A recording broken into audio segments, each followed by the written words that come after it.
નમસ્કાર વિદ્યાર્થી મિત્રો, વિદ્યાગુણમાં આપ સૌનું હાર્દિક હાર્દિક સ્વાગત કરવામાં આવે છે. ચાલો ઝડપથી જેટલા પણ વિદ્યાર્થી મિત્રો મારી સાથે જોડાઈ ગયા છે જરા મને હાય હેલો લખી આપજો, જેથી આપણે ક્લાસની શરૂઆત કરી દઈએ. રેડી? અવાજ તમારા સુધી આવતો જ હશે.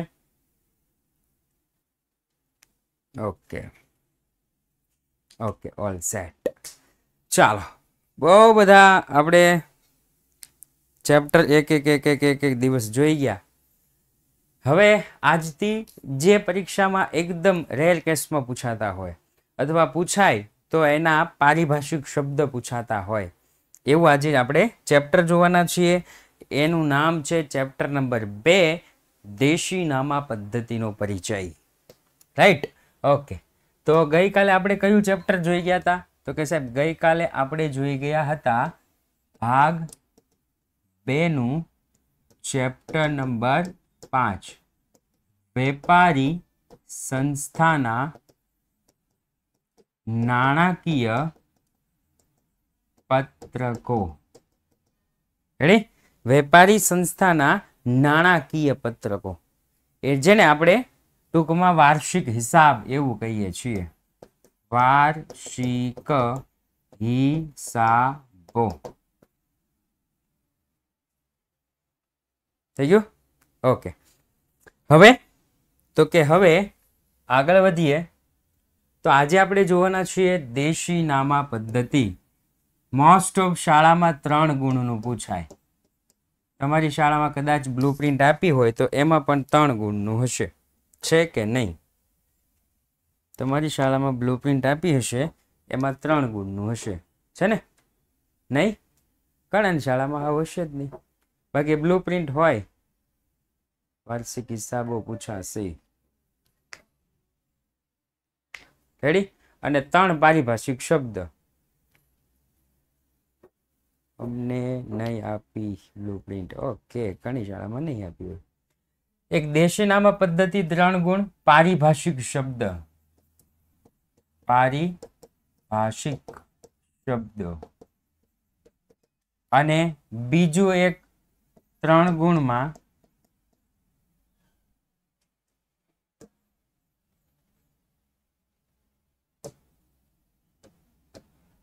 અને બીજા 3 ગુણમાં ભાગ 1 ચેપ્ટર નંબર 1 એના પારિભાષિક શબ્દ. 2-3 ગુણમાં. ઓકે, ચાલો આગળ વધીએ. તો આ બેન છે, ગઈકાલે મને એક સવાલ પૂછેલો.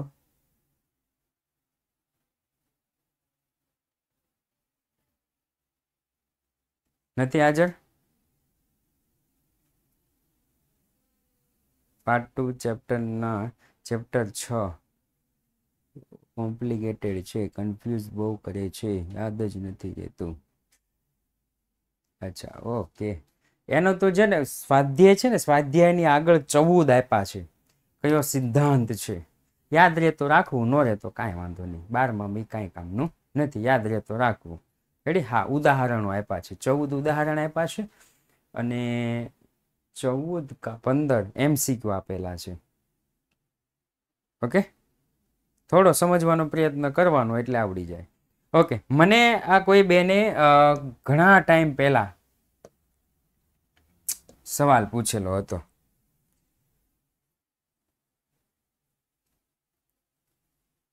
હા, એમાંથી જ પૂછાશે. હો, એનો સવાલ એવો હતો કે 8મો હતો. 8મો, ઓફિસ પગારના 1500 ચૂકવવાના બાકી છે. પગાર ઓફિસ ખર્ચમાં સમાયેલ છે. પહેલા પાછળનું જોઈએ. જે પગાર છે ને, પગાર એ ઓફિસ ખર્ચમાં આવી ગયો છે એટલે આપણને અહીંયા કઈ પગાર દેખાશે નહીં. સૌ પ્રથમ તો પહેલા પગાર નહીં દેખાય. રેડી? બીજું તો સર ઓફિસ ખર્ચ ગોતવાનો તો કે હા, ઓફિસ ખર્ચ દેખાય છે મને. કેટલો? 20,000. ઓફિસ પગારના 1500 ચૂકવવાના બાકી છે. તો સૌ પ્રથમ ઓફિસ પગાર કેટલો છે? તો કે સાહેબ 20,000 નો ઓફિસ પગાર છે. પ્લસ ચૂકવવાનો બાકી કેટલો છે તો કે 1200 રૂપિયા, સોરી 1500 રૂપિયા. કેટલો બાકી છે તો કે સર 1500 રૂપિયા, 1500 રૂપિયા એટલે 21,500 રૂપિયા. અને આની બીજી અસર ચૂકવવાનો મૂડી દેવા બાજુ. એકદમ સિમ્પલ હતું. રેડી? આવો જ કંઈક સવાલ હતો. બાકી તો આખર સ્ટોકનું તો થઈ ગયું, માલ નમૂના તરીકે થઈ ગયું, અંગત વપરાશ માટે થઈ ગયું, વીમા પ્રીમિયમ અગાઉથી ચૂકવેલ છે, ડિવિડન્ડ અને યંત્ર પર 20% ઘસારો, પેટન્ટની ફેર આંકણી એટલે 17,000. ઓકે, આવો જ સવાલ હતો. એકદમ સિમ્પલ જવાબ હતો. પાંચમો,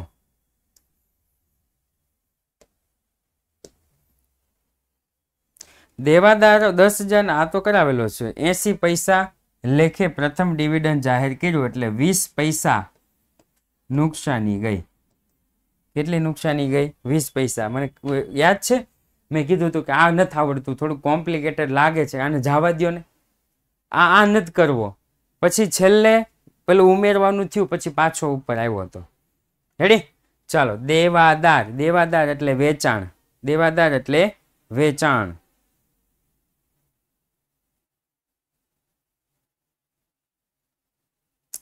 તો સૌ પ્રથમ દેવાદારો કેટલા છે તો કે સાહેબ દેવાદારો ક્યાં ગયું?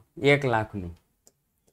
દેવાદારો કેટલાના છે તો કે સાહેબ 1 લાખના માઇનસ ઘાલખાદ હવાલાની કેટલી તો કે 10,000 ના દેવાદાર નાદાર જાહેર થયા છે. રિસીવરે 80 પૈસા લેખે ડિવિડન્ડ પાકું કર્યું એટલે કે 10,000 ના 80 પૈસા મળવાના છે. યસ, 2,000 ઘાલખાદ, 2,000 મળવાના નથી. 2,000 બાદ કરો એટલે કેટલા તો કે 98,000. રેડી? હવે મને આમાંથી કઈ બતાવશે કે નહીં નોંધાયેલ વેચાણ, ભૂલથી નોંધાયેલ વેચાણ, એવું કઈ આપ્યું છે આપણને? જુઓ તો, નહીં નોંધાયેલ વેચાણ કે ભૂલથી નોંધાયેલ વેચાણ કે એવું કઈ છે હવાલામાં? બીજો હવાલો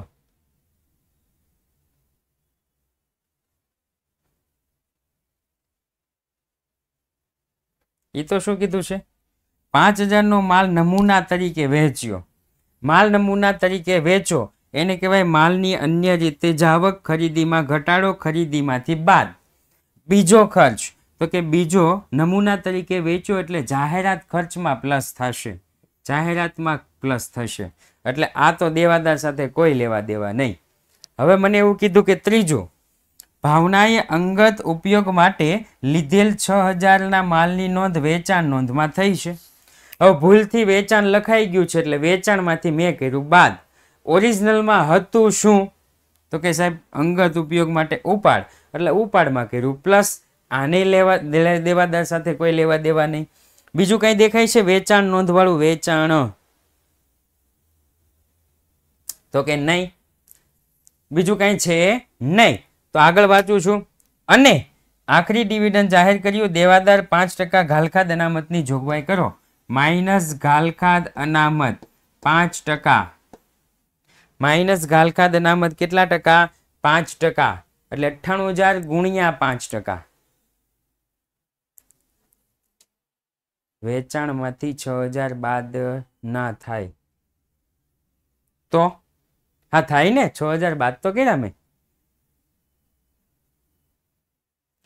અંગત ઉપયોગ માટે 6,000 નો માલ, અચ્છા સોરી, અંગત ઉપયોગ માટે માલ લઈ જાય છે.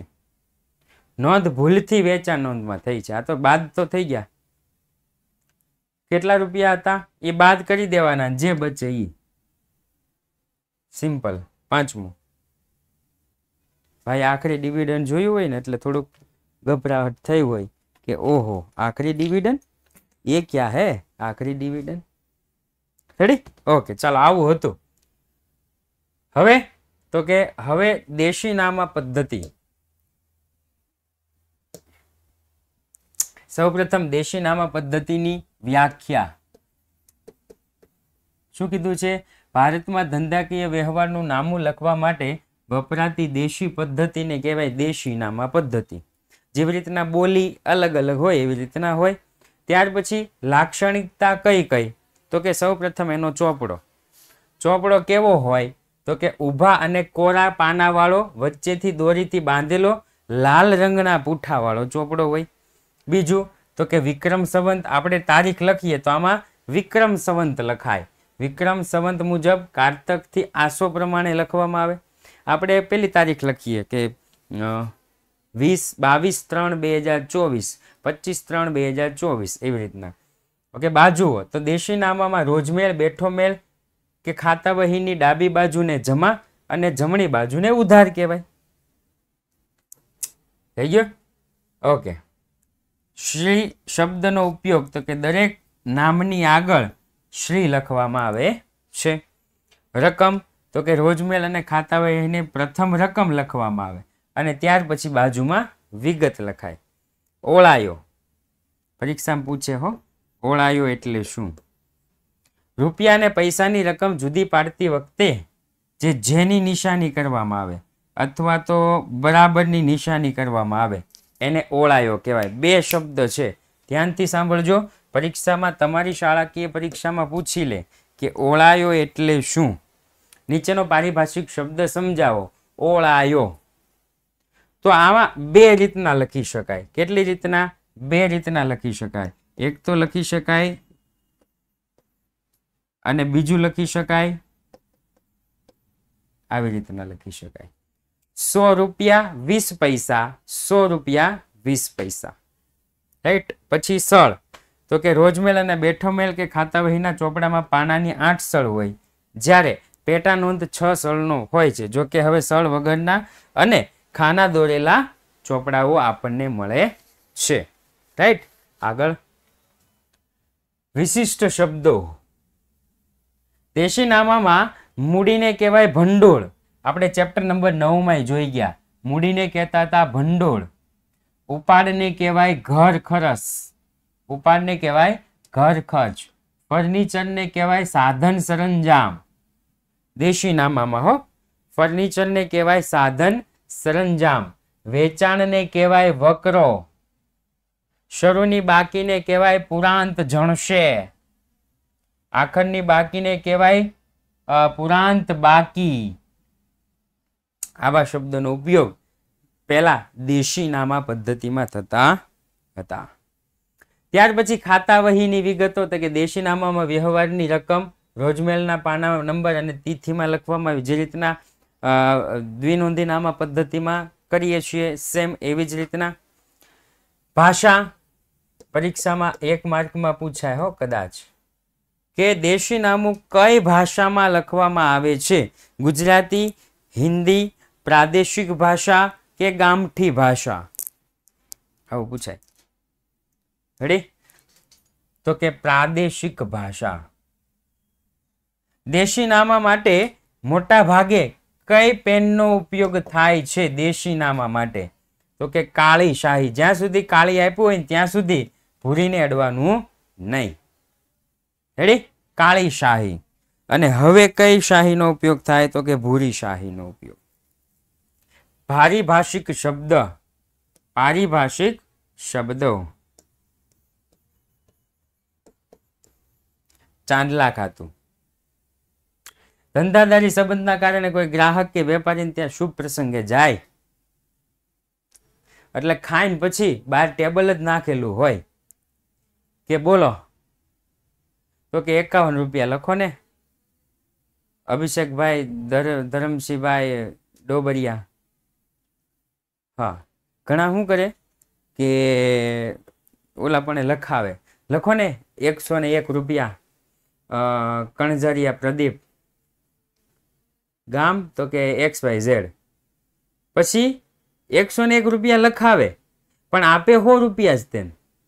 અરે પછી આમ પાકીટમાં ગોતે છૂટા નથી. ઓલા ભાઈ કે રાવા દો, વાંધો નહીં. એડી પાછા બીજા કોક આવે કે લખો ને ભટ્ટ દ્રષ્ટિ 501. 500 રૂપિયા આપે, રૂપિયો નો આપે. રેડી? આવા રૂપિયાની ખોટ કરે. હવે 100 જણા કરે તો 100 રૂપિયાની ખોટ આવે. એટલે તમે ગમે ત્યારે ચાંદલો લખવા બેસો, તમે ગમે ત્યારે ચાંદલો લખવા બેસો એટલે પેલા પૈસા હાથમાં લેવાના, એ ભાઈના પૈસા ભલે ગમે એટલી ગળદી હોય, પૈસા હાથમાં લેવાના અને જે પૈસા હાથમાં હોય એ જ પૈસા લખવાના. કા પેલા નામ લખી નાખવાનું અને પછી રકમ લખવાની.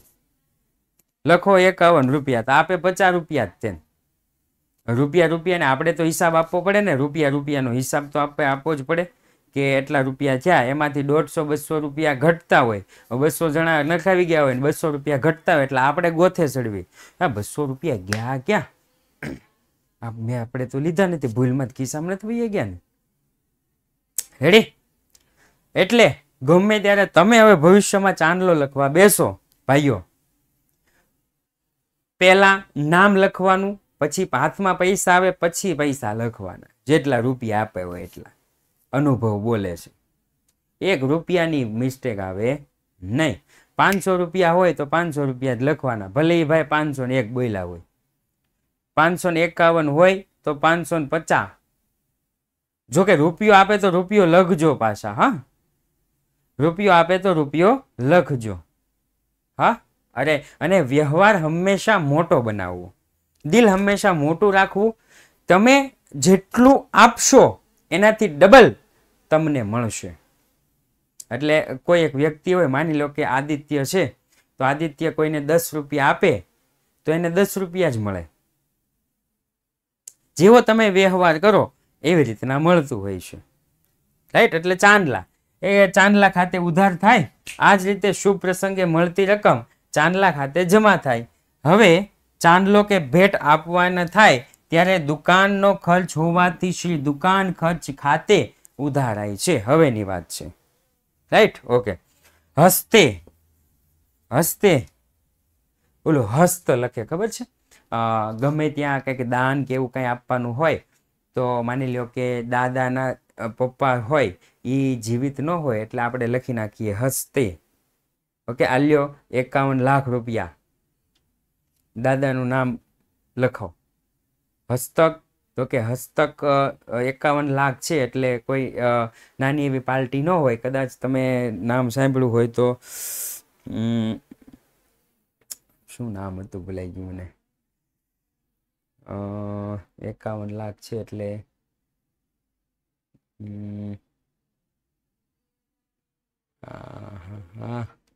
નહીં બહુ, હા અભિષેકભાઈ યાદ આવ્યું. યસ ઠાકોર, જયમીશ ધામેલિયા. જો રેડી, 51 લાખ દાન એનું જ હોય ને, બાકી તો ક્યાં હવે. રેડી? તો હસ્તે ધંધામાં નાણાંની વસૂલ કે ચૂકવણી વખતે ઘણી વખત નાણાં ચૂકવનાર કે મેળવનાર ધંધાના લેણદાર કે દેવાદાર હોતા નથી, નથી વેચવા વાળા હોતા કે નથી ખરીદવા વાળા હોતા, પરંતુ તેમના મુનિમ કે કર્મચારી કે અન્ય વ્યક્તિ હોય છે. રેડી? ઓલા બીજાને વ્યક્તિને કે ભાઈ તું આને પૈસા દઈ આવીને જાને, અને ન્યા જેને પૈસા દેવાના હોય ને એ વ્યક્તિ અહીંયા હાજર ન હોય. એટલે તો કે ઓલા ભાઈ થ્રુ બીજા ભાઈ આપણને આપી ગયા છે એટલે આપણે પૈસા રાખવાના છે. એવી રીતના હસ્તે. મિતિ, મિતિ એટલે તિથિ, તે અંગેની પૂરી વિગત આપવા માટે માસ, પક્ષ, તિથિ અને વર્ષ લખાય છે. પણ કયું વર્ષ? વિક્રમ સંવત. આગળ ઉપર ટપકે, ઉપર ટપકે. જો કોઈ વ્યક્તિને એકાદ દિવસ પૂરતા જ પૈસા આપવાના હોય, નાણાં ઉછીના આપવાના હોય, એક જ દિવસ પૂરતા હો નાણાં ઉછીના આપવાના હોય તો આ રકમને રોજમે કે બેઠા મેળમાં નોંધવામાં આવતો નથી. એક દિવસ માટે દેવાનો હોય તો શું કામ દે? ઓકે, આ નેમ ના લે સરનું સર.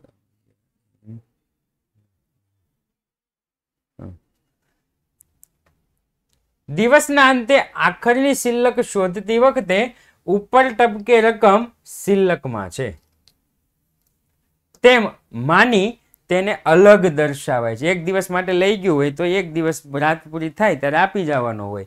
એટલે આપણે કેમ છેલ્લા પાને લખી નાખીએ કે ભાઈ 500 રૂપિયા રાતે આવવાના છે એમ. જો ઉપર ટપકે રકમ બીજા દિવસે પરત ન મળે તો ઉબળેક રકમની જેમ નોંધાય છે.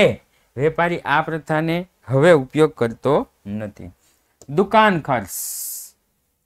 દુકાન ખર્ચ.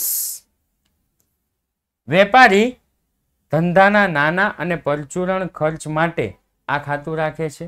ખર્ચની રકમ નાની હોય તે દુકાન ખર્ચ ખાતે લખે. ચા પાણી નાસ્તા ઠંડા જે પણ હોય. વટાવ ખાતું. આપણે માત્ર એટલું જોઈ ગયા. વેપારી વટાવ, રોકડ વટાવ, આપેલ વટાવ, મળેલ વટાવ. પણ અહીંયા જે વટાવ છે ને વિશાળ શબ્દ ધરાવે છે, વિશાળ અર્થ ધરાવે છે. રેડી? કોઈ પણ પ્રકારનું નુકસાન થયું હોય એને દેશી નામામાં વટાવ કે. કોઈ પણ પ્રકારનો વટાવ આપ્યો હોય, કસર હોય, ઘાલખાદ હોય, શું હોય? ઘાલખાદ હોય,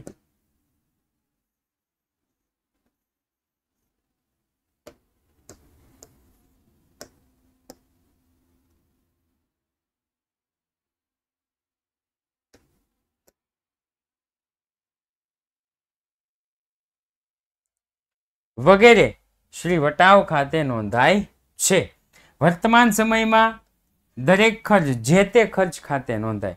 આપણે અત્યારે દ્વિનોંધી નામા પદ્ધતિમાં છે ને નુકસાન તો એ નુકસાનના નામે જ નોંધાય. વટાવ તો વટાવના નામે જ નોંધાય. કસર તો કસરના નામે જ નોંધાય. ઘાલખાદ તો ઘાલખાદના નામે જ નોંધાય હાલના સમયમાં. પણ પેલા માંડ છાંડ મેળ. હું કીધું છે માંડ માંડ છાંડ મેળ. હવાલાઓની અસર આપવા થતા કેટલાક ખાતા બંધ કરી અન્ય ખાતે ફેરબદલી કરવાની નોંધ કરવી પડે છે. આ માટે રોજમેળ, બેઠો મેળ લખાઈ ગયા પછી એક મેળ તૈયાર કરવામાં આવે એને કહેવાય માંડ છાંડ મેળ. કાચા ખાતા તો કે વર્ષના અંતે જે ખાતા બંધ કરવામાં આવે છે તેને કાચા ખાતા કહે છે. મને કોઈ એવું જણાવશે કે કયા કયા ખાતા વર્ષના અંતે બંધ થાય? કોઈને કઈ આઈડિયા હોય તો કે વર્ષના અંતે કયા કયા ખાતા બંધ થાય? કે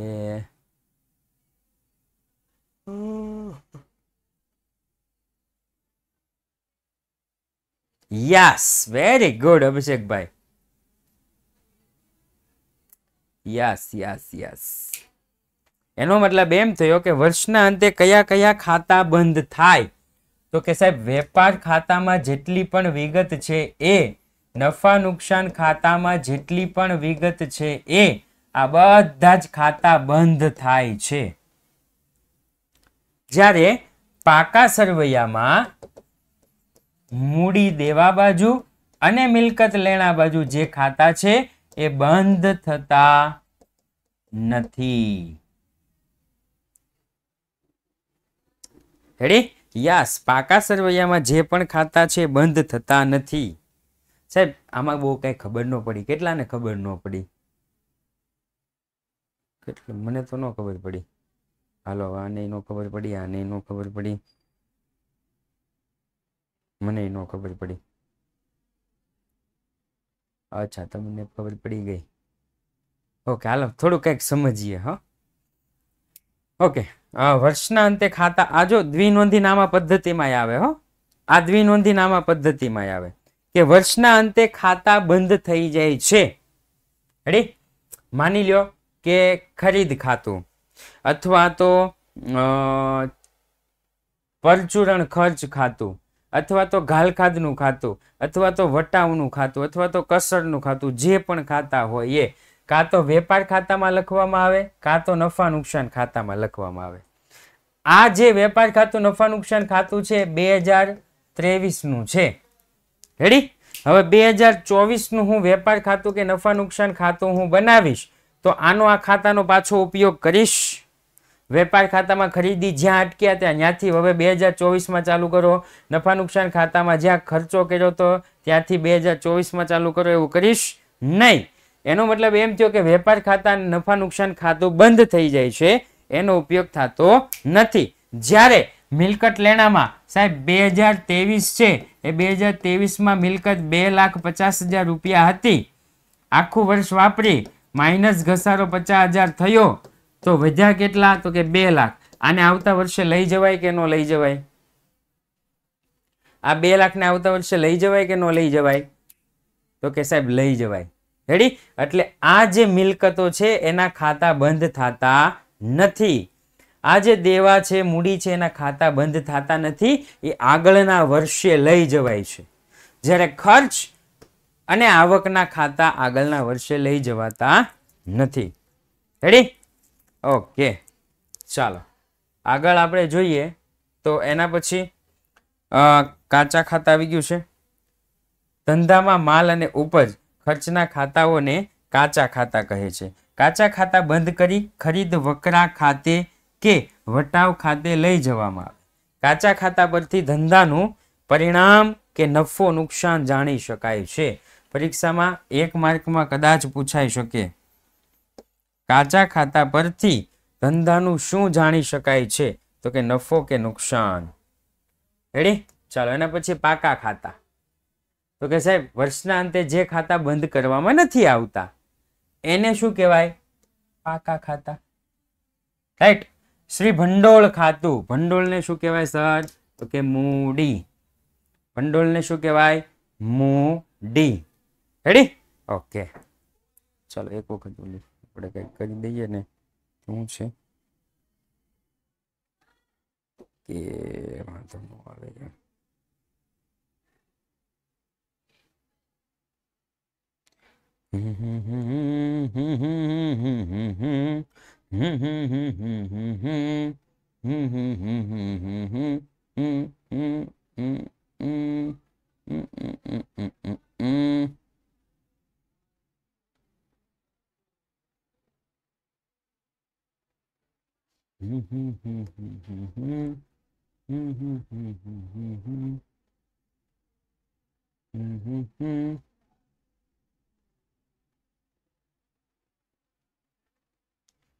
ઓકે, ચાલો એના પછી ભંડોળ ખાતું એટલે કે મૂડી ખાતું. દેશી નામા પદ્ધતિમાં મૂડીને ભંડોળ તરીકે ઓળખાય. ધંધાનો માલિક ધંધાની શરૂઆતમાં કે ચાલુ ધંધા દરમિયાન પોતાની અંગત મિલકત જેવી કે રોકડ શિલ્લક, બેંક શિલ્લક, મકાન, ફર્નિચર, માલ સ્ટોક, લેણું, દેવું જે કાંઈ પણ પેઢીમાં લાવે તેને શ્રી ભંડોળ ખાતે નોંધવામાં આવે છે. શ્રી ભંડોળ ખાતે નોંધવામાં આવે છે. હવે ઘણા વેપારીઓ મૂડીને મૂડી તરીકે પણ લખે છે. જો કે હવે દેશી નામું બહુ એટલા બધા લખતા નથી. રેર કેસમાં ઘર ખર્ચ ખાતું. ધંધાનો માલિક પોતાના અંગત હેતુસર ધંધામાંથી માલ, મિલકત કે રોકડ લઈ જાય, પોતાને અંગત ખર્ચ પેઢીમાંથી ચૂકવે, આ રકમને શ્રી ઘર ખર્ચ ખાતે લખવામાં આવે. ઘર ખર્ચ એટલે ઉપાડ, ઉબળેક રકમ, ઉબળેક. ધંધાનો કોઈ વ્યક્તિ થોડા દિવસ માટે ઉછીના નાણાં આપવામાં આવે. ભાઈ 1 દિવસ માટે ઉછીના નાણાં આપવામાં આવે એને શું કહેવાતું હતું? 1 દિવસ માટે ઉછીના નાણાં. 1 દિવસ માટે ઉપર ટપકે. 1 દિવસ માટે આવે તો ઉપર ટપકે. 1 કરતા વધારે દિવસ હોય તો ઉબળેક રકમ. તો રોજમેલ કે બેઠા મેલમાં તે વ્યક્તિ ખાતે ઉધારવામાં આવે. ઓલી રકમ લખવામાં નહોતી આવતી, આ લખવામાં આવે. પરંતુ રકમ નીચે ઉધાર શબ્દ લખાય છે. વ્યવહારની ખાતા વહીમાં ખતવણી કરવામાં આવતી નથી. ઉછીના નાણાં પરત મળે એટલે વ્યક્તિનું ખાતું પાછું જમા થઈ જાય. તેથી આ ખાતું આપોઆપ બંધ થઈ જાય. જેટલી ઉધાર રકમ હોય એટલી જમા થઈ જાય એટલે આપોઆપ બંધ થઈ જાય. આવરો, આવરો અને ઓળાયો, હો આમાં બહુ ધ્યાન રાખવું. આવરો કોને કહેવાય? તો કે રોજમેલ અને પેટા નોંધમાં લખેલા વ્યવહારો અનુકૂળતાએ ફરી વખત બીજા ચોપડામાં નોંધવામાં આવે એને કહેવાય આવરો. આપણે આવરોને ઉતારો પણ કહીએ. આવરાને શું કહેવાય? ઉતારો. યસ, ઉતારો કરે છે. એલા ભાઈ એ કેમ એમાંથી ઉતારો કરશો? યા આવરો એ ધંધાના બધા જ વ્યવહારો ચોપડામાં દર્શાવે છે. રોજમેળ, બેઠો મેળ કે પેટા નોંધમાં નોંધાયેલા વ્યવહારો 15 દિવસે, મહિને કે નિયત મુદ્દે જ્યારે આપણે ફ્રી પડીએ ત્યારે ચોપડામાં નોંધાય. આ ચોપડો કેટલા સળનો હોય? 8 સળનો હોય. એટલું બધું એક માર્કમાં લખવાની જરૂર નથી હો. એટલું બધું એક માર્કમાં લખવાનું નહીં. અનુકૂળ પડતા 2 થી 3 મુદ્દા લખવાના, વધારે નહીં. રોજમેલમાં જેમ લખાય છે આવરા તમામ વ્યવહારની નોંધ આખર શિલ્લક શોધવામાં આવે છે. રોજમેલ બેઠા મેલની આખર શિલ્લક સાથે મેળવી લેવાની. બે સરખી થાય છે કે નહીં. આવરો મોટા ભાગે શરાફ અને મોટા વેપારીઓ રાખતા હોય છે. આવરો કોણ લાગે? તો કે શરાફ. શરાફ એટલે શરાફી પેઢી. શરાફી પેઢી એટલે કે બાપ દાદાની જે પેઢી હાલતી આવતી હોય. ઘણી વખત સોના ચાંદીના સામે વ્યાજે રૂપિયા મળશે, અથવા તો વ્યાજે રૂપિયા મળશે, અથવા તો આંગળિયા પેઢી, એવું ઘણું બધું તમે સાંભળ્યું હશે. રેડી? હા, એ વિગત ખાતું. જ્યારે કોઈ એક વ્યક્તિ સાથે અથવા કોઈ એક બાબત એક કરતા વધુ વ્યવહારો સંકળાયેલા હોય ત્યારે દરેક વ્યવહારની અલગ અલગ નોંધ નહીં લખતા કુલ રકમથી શ્રી વિગત ખાતું જમા કે ઉધાર કરવામાં આવે છે. એકનો એક કોઈ વ્યક્તિ હોય 2-4 વખત વ્યવહાર કર્યા હોય એટલે લખી નાખે વિગત ખાતે. એના પછી તો કે કાંધું કરી આપવું. કાંધું એટલે કે હપ્તા. કાંધું કરી આપવું એટલે શું થાય? હપ્તા કરી આપવા. કાંધું એટલે કે હપ્તો.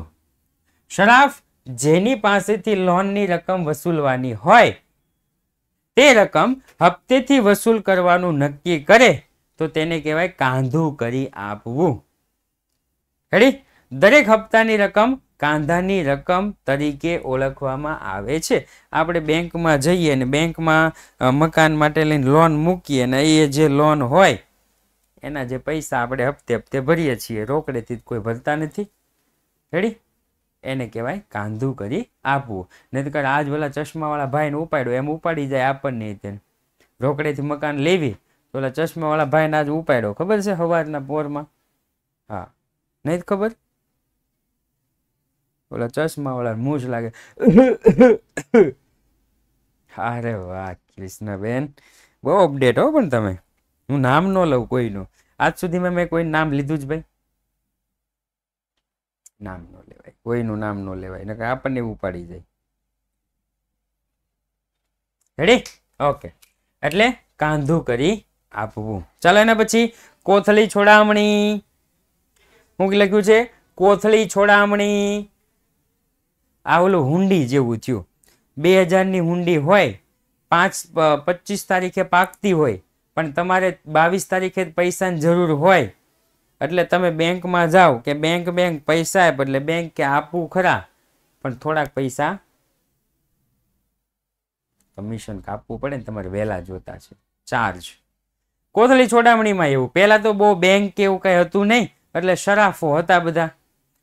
શરાફ ગ્રાહકને રકમ ધીરતી વખતે, ધીરતી એટલે કે આપતી વખતે થોડી રકમ કાપી અને બાકીની રકમ આપે. આ કાપેલ રકમને કહેવાય મંડામણી કે કોથળી છોડામણી. શરાફ ગ્રાહક ખાતે પૂરેપૂરી રકમ એટલે કે આપેલ રકમ પ્લસ મંડામણીની રકમ ઉધારે છે. શરાફ માટે આ રકમ વટાવ કે વ્યાજ ઉપજ કહેવાય અને ગ્રાહક માટે ખર્ચ કહેવાય. ઓલા માટે ઉપજ ને ગ્રાહકને તો ખર્ચો થયો ને. જાંગડ નોંધ. કેવી નોંધ? જાંગડ નોંધ. જો કોઈ ગ્રાહકને માલ પસંદ આવે તો રાખી મૂકે, ન આવે તો અમુક સમય પછી પરત કરે. ગ્રાહકને માલ પસંદ પડે તો રાખે, જો ન પસંદ પડે તો અમુક મુદ્દતમાં પરત કરે. એવી શરતે જે માલ વેચ્યો હોય એને કહેવાય જાંગડ વ્યવહાર. એવી શરતે જે માલ વેચેલો હોય એને કહેવાય જાંગડ વ્યવહાર. રેડી? જાંગડ વ્યવહાર વધુ થતા હોય તો તે નોંધવા માટે અલગ ચોપડો રાખવામાં આવે. તેને આપણે કહીશું જાંગડ નોંધ અથવા તો જાંગડ વહી. થઈ ગયું ને? આપણે પેલું સાડીનું ઉદાહરણ આપ્યું હતું કે મારા ઘરે જો પસંદ આવે તો અમે રાખશું, નહીતર પાછી આપી દઈશું. ઓકે, ચાલો એના પછી કરાર નોંધ. તો કે મોટા પાયા પર વેપારમાં ખરીદી વેચાણ તથા અન્ય બાબતો માટે જુદી જુદી શરતો વાળી કરાર હોય, કરાર કરવામાં આવે. આવા કરારને વિગતોની નોંધ જે ચોપડામાં રાખવામાં આવે એને કહેવામાં આવે કરાર નોંધ. રેડી? એને શું કહેવાય? કરાર નોંધ. એના પછી દાગીના મેળ. આપણે દાગીના એટલે શું કહીએ? તો કે સાહેબ આપણે દાગીના એટલે ઘરેણા, પણ અહીંયા દાગીના એટલે ઘરેણા થતા નથી. ધંધાનો જે સ્ટોક હોય છે, દરેક વસ્તુની આવક જાવકનો હિસાબ જાણવા માટે જે ચોપડો રાખવામાં આવે તેને કહેવાય દાગીના મેળ. તેને શું કહેશું આપણે? દાગીના મેળ. રાઈટ? શું કીધું? ધંધાના સ્ટોકની દરેક વસ્તુની આવક જાવકનો હિસાબ જાણવા માટે જે ચોપડો રાખે એને કહેવાય દાગીના. એક બાજુ આવક હોય ને એક બાજુ જાવક હોય. જોઈ લે. દાગીના મેળ એ સ્ટોક પત્રક જેવો ચોપડો છે. સ્ટોક પત્રક એટલે કે સ્ટોક ગોતે કે નહીં એવો. તેમાં માલની આવક જાવક અને સ્ટોકની વિગતો નોંધાય છે. દાગીના મેળને જણસવહી કે સ્ટોક વહી વણી પણ કહે છે. અત્યારે દાગીના મેળ માટે છાપેલ તૈયાર પત્રકો વધુ ઉપયોગી છે. ઓકે, હવે બીજા નામ યાદ રાખજો. આંકડા વહી. તો કે આંકડા વહીમાં વ્યક્તિઓ ના એટલે કે દેવાદારો એટલે ગ્રાહકો થાય ને, ગ્રાહકોના ખાતા દોરેલા હોય. સામાન્ય રીતે રોજમેળ અને ઉધાર નોંધ પરથી તાત્કાલિક આ ચોપડો દેવાદારનું ખાતું ખોલી અને ખતવણી કરવામાં આવે છે. પરંતુ તેમાં બધી જ વિગતો આપવામાં આવતી નથી. વ્યવહારની રકમ, મિતિ, તારીખ તેમજ રોજમેળ કે ઉધાર નોંધના પાના નંબર વગેરે દર્શાવેલા હોય. દેશાવર ખાતું. ભાઈ કયું ખાતું? દેશાવર ખાતું. ધંધાના કામ માટે બહાર ગામ જનાર વ્યક્તિ ને ખર્ચ માટે કે અન્ય હેતુ માટે રકમ આપવામાં આવે છે. આ રકમ બહાર જનાર વ્યક્તિના દેશાવર ખાતે ઉધારાય છે. પ્રવાસ દરમિયાન એને મોકલેલ જેટલી પણ રકમ હોય એટલી ઉધાર કરે, પછી એમાંથી જેટલી રકમ વપરાય એટલી વપરાય, પછી બાકીની જે પાછ લાવે એને આપણે શું કહીશું? ઓકે, ચાલો. અહીંયા કોણ છે?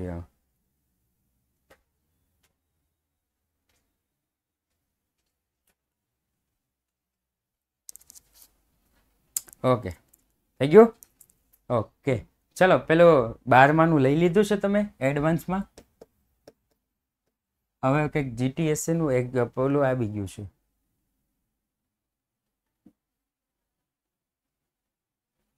નથી લીધું તો કેટલી વાર છે? જીટીએસસી નું કંઈક રિઝલ્ટ આવી ગયું છે.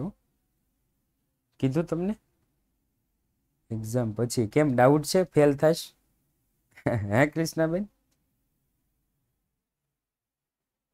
હા, રિઝલ્ટ આવી ગયું છે. મને એવું લાગે છે કે આ લોકો છે ને પેલું 10મા 12માનું પરિણામ આવે ને ત્યારે કંઈક સેલિબ્રેશન કરવાના છે એવું લાગે છે. પછી ફિક્સ ન કહેવાય. ઓકે, એપ્રિલમાં લેશો તો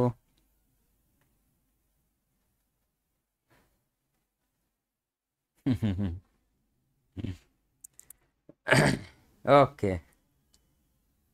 12માની ફી કેટલી જ છે ભાઈ? 6,999 એવું કંઈક છે 12માની ફી. રેડી? 6,999. એમાં એક તો આખું વર્ષ ભણવાનું plus revision class plus paper solution એટલે કે 3 વખત છે. 6,000માં 7,000માં 3 વખત છે. એક આખું વર્ષ ભણવાનું છે, એક રિવિઝન ક્લાસ, અત્યારે જે રિવિઝન ક્લાસ ચાલુ છે ને રિવિઝન ક્લાસ, અને પેપર સોલ્યુશન બેચ જેમાં પેપર સોલ્વ કરાવવામાં આવશે, કેવી રીતના લખવાના ને એવું બધું. ઓકે, હા, આજે એ રેકોર્ડિંગ હતું, વિડીયો હતો. હવેથી 11મું ધોરણ ને 9મું ધોરણ ચાલુ થઈ જશે. મલ્ટી યર બેચ, હા મલ્ટી યર બેચ વાળાને ફાયદો થઈ જશે. ઓકે ચાલો. એના પછી હથ્થું ખાતું. હથ્થું તો કે વેપારી પોતાના લેણદારને રકમ ચૂકવવા માટે કારકુન, આંગળિયા પેઢી કે મુનિમને રકમ આપે ત્યારે તે રકમ લેણદારના ખાતે ઉધારવાને બદલે જે પણ કારકુન, આંગળિયા પેઢી કે મુનિમના હથ્થું ખાતે ઉધારે છે, રેડી, એને કહેવાય હથ્થું ખાતું. હથ્થું ખાતું કામ ચલાવવું હોય, પછી પેલાને મળી જાય એટલે. શ્રી શાહ ખાતું. વેપારીને મળેલ રકમ કઈ વ્યક્તિ પાસેથી મળી છે ભાઈ? કઈ વ્યક્તિ પાસેથી મળેલી છે? કે ચૂકવેલ રકમ કઈ વ્યક્તિને ચૂકવી છે તે યાદ ન રહે તે રકમ તાત્કાલિક શાહ ખાતે કે શ્રી ખાતે લખાય. એનો મતલબ એમ થયો કે કોની પાસેથી રકમ મળી છે એ ખબર ન હોય, કોને રકમ આપી છે એ ખબર ન હોય, તો એના માટે શું લખી નાખવાનું? શ્રી શાહ ખાતું અથવા તો શ્રી ખાતું. તસલમાત ખાતું. તસલમાત તો કે વેપારીને કોઈ રકમ મળી હોય અથવા વેપારીએ કોઈ રકમ ચૂકવી હોય ત્યારે તે રકમ કયા ખાતે લેવી તે નક્કી ન હોય અથવા તો યાદ ન રહ્યું હોય તો એ રકમને તસલમાત ખાતું કહેવાય છે. સર આ બે તો એક જેવું જ થયું. આ બે તો એક જેવું જ થયું. એમ કેમ થયું? તો કે સાહેબ આ છે ને ઉધાર વ્યવહાર માટે લાગુ પડે. કોઈ વ્યક્તિનું નામ ખબર ન હોય તો, અને આ જે છે ને એ ખર્ચ અને આવક માટે લાગુ પડે, ઉપજ અને ખર્ચ માટે લાગુ પડે, કે ક્યાં ખર્ચો કર્યો છે એ ખબર ન હોય ને તો તસલમાત ખાતું. રેડી? દ્વિનોંધી નામા પદ્ધતિમાં તસલમાત ખાતાને ઉપલક ખાતું કહેવામાં આવે છે. આ વ્યક્તિ માટે છે, આ ખર્ચ અને આવક માટે છે. વ્યક્તિ માટે છે, ખર્ચ અને આવક માટે છે તસલમાત ખાતું. ઓકે, ચાલો ચાલો ચાલો.